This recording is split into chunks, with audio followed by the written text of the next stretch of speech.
What's up, my name is TechNobo here for Troubleshoot and welcome back to another video. In this quick video, I'll be showing you how to fix this DLL missing error that you could be receiving whenever you're trying to fire up a game or a program or do something specific on your computer. If you see this error, don't worry, nothing bad is happening. All that's gone wrong is that your computer's missing a specific DLL file or it's become corrupt or unreachable for some other reason. These files are needed as they contain bits of code that programs use. Without them, they can't function properly. And these DLL files are distributed by Microsoft themselves through official installers. So if you've come across a video telling you to download DLLs, you definitely shouldn't follow them. You should always get the official installer from the official source to get the DLLs in them. Anyways, with that warning out of the way, let's go ahead and download the installer to fix this error. I'll open up the link in a browser. You'll find it in the description down below.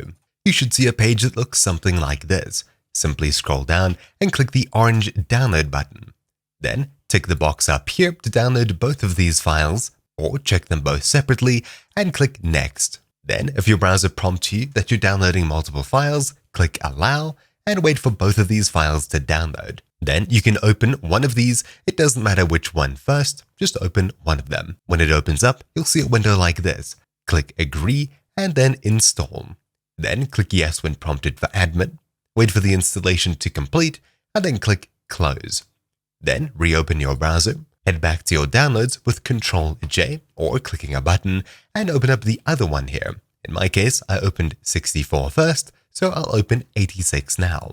Then click that you agree, install, yes. Wait for the installation to complete, and close. It's that simple. You should be able to open up programs and games and use them immediately if they were giving you errors. However, if you're still receiving an error, try rebooting your computer and then try the applications once more. If you're still receiving errors, hit the Start button on your keyboard, then we'll be searching for CMD. Right-click Command Prompt and then click Run as Administrator. Click Yes when prompted for admin, and inside of this window over here, type in SFC /scan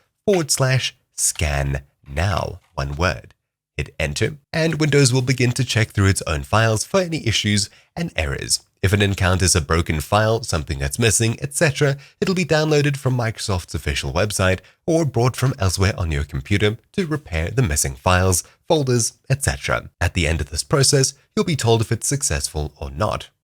And there we go. You can see mine ran properly without finding any issues. However, if it found issues, it'll tell you here and tell you if it repaired them.